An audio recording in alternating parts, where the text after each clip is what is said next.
Hi, I'm Senator Gill. This is the People's Perspective. Today, we are going to have an engaging conversation with guests from our community who are involved in community gardening. Jose German Gomez from the Northeast Earth Coalition. Jose is an environmental activist and an educator in sustainable and eco-friendly communities and organic gardening. In honor of his work, Montclair, in the community, Montclair announced the introduction of the Jose German Gomez Native Species Act, which will help bring more local plants to our community. We also have Debbie Oliver, the director of Clifton's Recreation Department, which includes its community gardening program that allows members of the community, and I think this is so unique, to rent out garden plots to grow food. And we also have Jasmine Moreno from City Green. Jasmine works to foster community participation in city beautification, which is really important initiatives, ensuring affordable local farm raised food is available to everyone, regardless of income. So, thanks to all our guests for joining us. And I'd like to start by having our guests share with us what's your current work with the community, currently, what you're working on in the community.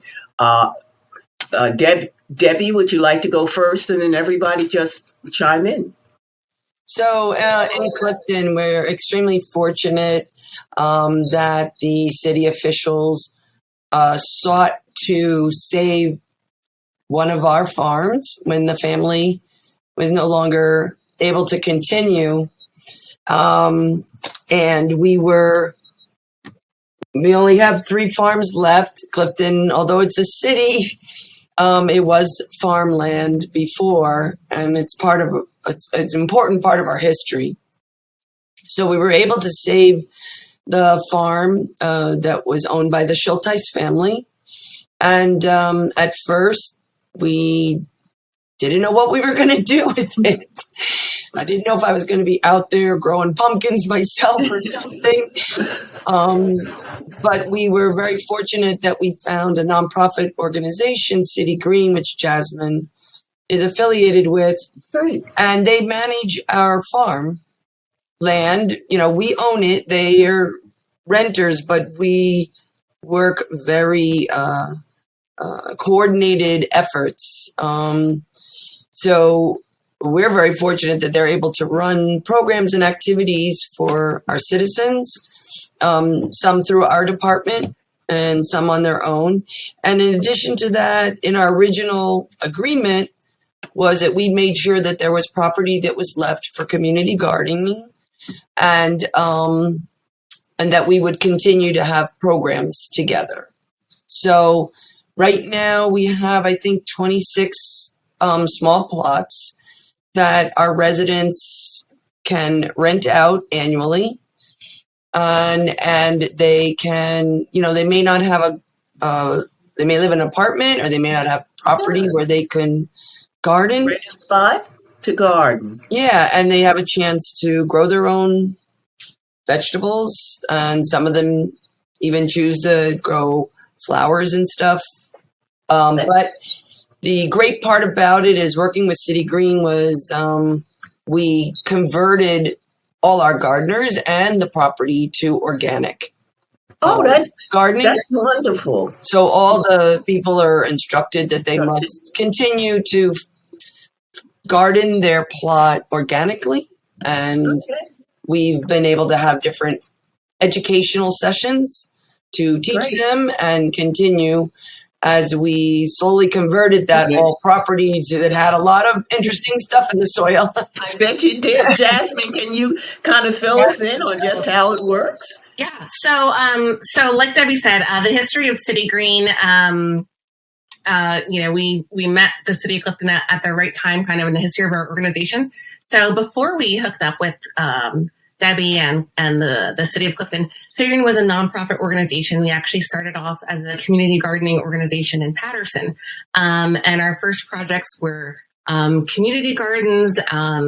And then from there, we grew into serving a real youth gardening role. We established gardens at Patterson Boys and Girls Club, library, YWCA, and we ran after-school garden programs there for many years. And, we kind of needed a home, and it was very hard. It was a hard, very niche thing that we were looking for, right? Someplace where we can grow food and create food access to farm fresh food, host field trips. And, it was so fortunate, kind of the timing of events that at the point where City Green was about 7 years old. And so kind of established enough to take on a project like the Schulteis Farm. The city of Clifton approached us and asked us if we would come steward the property. And so with the support of Green Acres funding and open space funding, the city of Clifton and City Green, we've been working in partnership now since 2011 on that space. City Green still maintains our other programming, we're here to talk about community gardening today. We offer a community garden grant program. It's a really fascinating model. We work with the county commissioners, the city county commissioners, who fund our Dig In community garden program, and we're able to supply re-grants to community garden groups. And what kind of things do you do? So many things. You said you had youth digs, or just what? I know the funding and the infrastructure, but what kind of programs does the community have? So we have, when you come interact with City Green or get involved with City Green, at the Farm Echo Center in Clifton specifically, you can come volunteer with us on Wednesdays. We will be open starting April 20th, Wednesday morning, or in the gardens, and you work with our garden team to prune and help tend to the flowers. Wednesday evenings, starting on the same day, you can actually come and work on the farms with our farm team and harvest food and plant food and weed it and help promote our programs. We offer story time in a garden for preschoolers. It starts in April. We have farm camp for kindergartners. That's a summer program that we work with Debbie Oliver. The public is welcome to come to our farm at any one of our free farm festivals that we have in the summer evenings. And those are kind of our open programs. And then we also have some really larger impact statewide programs that double SNAP incentives. And Debbie, we also should mention that we just partnered together for the Inclusive Healthy Communities. So we're improving the Farm Echo Center to make it wheelchair accessible. And Jose, I know that you know about the impact of food availability in communities. Can you give us your insight as to... We have 7 community gardens managed by the NEC and 8 associate gardens that we support. In Montclair alone, we have 4 community gardens that we manage. One of these gardens is new and construction is in progress. In addition, we have 3 community gardens in our public school system because we believe in educating the young generation. Montclair High School Community Garden, Montclair High School New Farm to Table Garden. This is a new project where a student will be able to grow food and serve the food for fundraising purposes. We also have another community garden in Booth Ordering Middle School. And last year, collectively, we produced over 8,500 pounds of fresh, locally grown products. Our community gardens in Montclair delivered more than 1,600 pounds of food to local food pantries, facing families facing food insecurity, seniors and disabled people.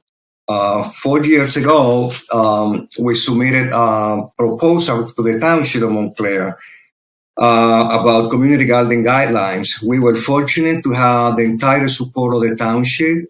They approved the ordinance promoting sustainability and community gardens. I think Montclair is a pioneer in that sense. Unfortunately, the ordinance is not doing anything because we don't have land to We'll grow go to food in Clifton public space. and ask if we can if All we the could all community, join forces and work great. yeah. Well, we are getting now in North. We are getting now 3 new projects in Now, North why is for community gardens. we talk And about another in community Kinnelon. gardens? We know about the planning, but what does it do for the people involved, and what does it do for the larger community? Oh, that is really important. That's really important, Senator, that you are bringing that detail. Community gardens are not only to grow food. People participating in the community gardens are building community. We are bringing people together. We are promoting civil engagement in community issues. And we are making safer the neighborhood where we are growing food. It's a win-win situation. At the same time, we are educating them in environmental Debbie, issues. would you like to add something to that? Yeah, I totally agree. We just built a nice pavilion, a live roof pavilion inside the garden area, and we're trying to foster that relationship between. They all have a common interest in gardening, but now, like Jose said, building that community so that they in turn, some of them have volunteered at City Green Farm to help out and to give back to the community, but to build that relationship between that group of individuals. And most importantly, I like what Jose said, like an understanding to be more environmentally conscious. Just converting our community garden through the education and help of City Green to an organic gardening method, had the individuals who have their plots thinking more about, what am I putting on my lawn at home? What am I putting in my stomach at home? So it really helps build that, group. And it's Jasmine, would you say that it's a larger space that it occupies other than the ground plot, right? But that it occupies a larger space in the community, right, as a whole. Community gardeners are, by and large, very invested emotionally and into their gardens. It's a sense of pride, a sense of ownership, a sense of satisfaction. We always mention the connectedness to nature that is very hard to talk about, but we all know what it feels like when you enjoy your time outside and, that feeling that you get in the sun and the dirt and seeing things grow. So, we really believe that community gardens are a powerful tool for transforming communities, bringing that kind of intangible quality of life to a municipality as well, because it adds something when a town or a municipality has community gardens offered to their residents. It is a quality of life, and it's an amenity as well. It makes a community very attractive place to be because it means that your community values the earth, healthy food, healthy lifestyle. So, in Jose, we recently established the New Jersey Native Plant Program. I supported the bill and the governor signed it. So, among other things, this program will encourage the growth of plants that are native to New Jersey. What do you think about that? I entirely support the initiative and thank you for voting in support. This is not only supporting the environment, but at the same time is creating a new industry. Nursery across the state of New Jersey are a billion, I would say, industry. And everything you go there is exotic. It is not producing anything to support the wildlife necessary in the environment. So having the opportunity to be able to create jobs with the production of seedling, planting trees, and then all of them native, that is probably the best thing that the state of New Jersey have done in recent years. And our local ordinance here in Montclair is complementing that, because that is also, we are pioneer with this new ordinance. We are going 100% native in all public space in Montclair. And we also are obligating homeowners who are cutting down trees to replace them or face a fine, or replace them with I mean, in native trees. that issue of That is homeowners, where advanced. I live in Montclair, and the trees are old, and when there's a storm, they go down, and so this will be an attractive way to replant or to plant in a native New Jerseyan way, because our trees are falling and they are older. Do you find that with community gardening, does it also spur other activities in the community, like people then decide maybe this is what you would like to do for a profession, or the art of selling? Absolutely. One of the things, one of the things that we are doing is integrating the community in other projects. Not necessarily growing food, but Crane Park, which is a demonstration garden that we created, is a community project. From day one, we are not accepting public funding for that project. The reaction of the community is the park belongs to us, and we are part of the community. And they are very protective. We play music there. We do dancing event. We do environmental event. We bring a school from to the park, and use the park as an open classroom to teach the children about pollinator native plants. So when we are doing community gardening, we have a holistic approach. It's not only growing food; it's also educating the community about the importance of work together. And we have people from different economic backgrounds and races. We are proud to be considered one of the most inclusive nonprofit organizations in New Jersey. I mean, that is remarkable. This is absolutely remarkable, because as the Garden State, we should be committed as a state with respect to money and resources in order to expand and empower community gardens. So it's not just the big agriculture, a person with 40 fields and a mule, or so to speak, but that it is a community effort. What do you think? I'd like to start with Jasmine. What do you think is the most important thing for the viewer to take away today from this? What would you want your viewers to take away? I really love the viewers to know, one, that City Green as an organization, as a nonprofit organization, we are very impressed with the state of New Jersey. All of the agencies, the DEP,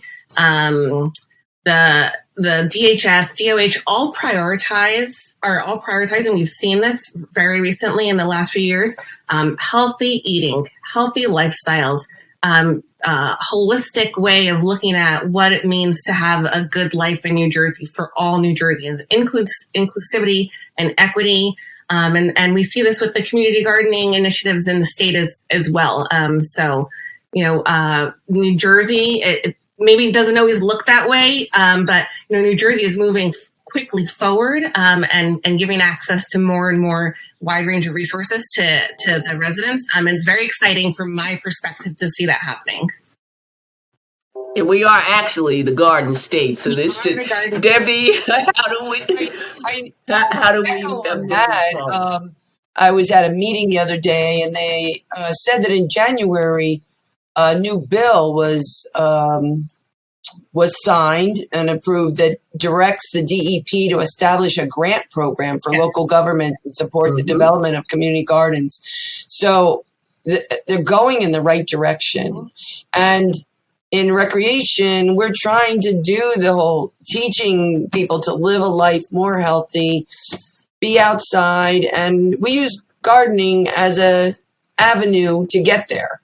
You know, you don't have to go play soccer to get healthy. You know, bending up and down as you garden is like doing, toe touches and squats and stuff. And you can use your gardening to even be your form of exercise, as well as just, touching every study with kids says that, they're lacking just touching the grass. They're lacking a touch communion with nature. And we're just trying to instill that in our residents and encouraging it throughout the state that, kids need more outside time, families need more outside time, and gardening is a great family way to bring the family together and teach a lot of things. As they watch something grow, they can teach a lesson about life. So we like just to use it as an avenue. So I just think that it's a great, I know it's my therapy. Get out. And we all need some nowadays. And Jose, what do you think about the community gardening being a transformative experience for the community and the people who participate? I see, Senator, this transformation every day in our community garden, how we are impacting individuals and family, how we are impacting collectively the neighborhood. It's not a coincidence that we have more than 620 volunteers to deliver our programs. It's because the strategy that we are doing, we are promoting team efforts, we are identifying the needs of the community, and we are also promoting, most importantly, acting locally for a more sustainable world. And in each community that we are serving, that is the slogan, acting locally. So we are doing as much as we can for Montclair, and this is a perfect example because we started about 15 years ago using native plants. Now it's fashionable. Now we have an ordinance. Now we have a law. I remember when we started promoting the stop of using chemicals and pesticides in lawns, and we won locally, and our public space are free of pesticide and chemicals. And then we said, let's escalate this at state level. And we went to Trenton and we fight for that. And now it's a law across the state of New Jersey. So that is the impact when you are mobilizing your community and getting things done. I want to thank all of our guests for joining us, and for the viewers to, as we may realize, to help transform our communities into a safer place, into a place that is more just, and in a place that will embrace our differences as we come together to plant for the future. That our community farming and gardening, wherever it is, get involved. Jose, you don't live far from me. Come down and help me, when my next tree falls and what I should plant there. Be a good neighbor to your senator. So, for whatever the deer doesn't eat, please come down and help me plant. And there's just one thing before I go. We never think of Clifton as farmland. And so this brings another image also to Clifton and its diversity, not only in people, but its diversity also in the ecosystem. So I thank everyone. I will look forward to eating an apple or whatever or I'm going to come pick flowers, but simply to be there and to say that we are indebted to you for your dedication, for your understanding, and for your commitment. And you are certainly part of the people's perspective. Thank you very much for coming. Thank you. Thank you. Thank you.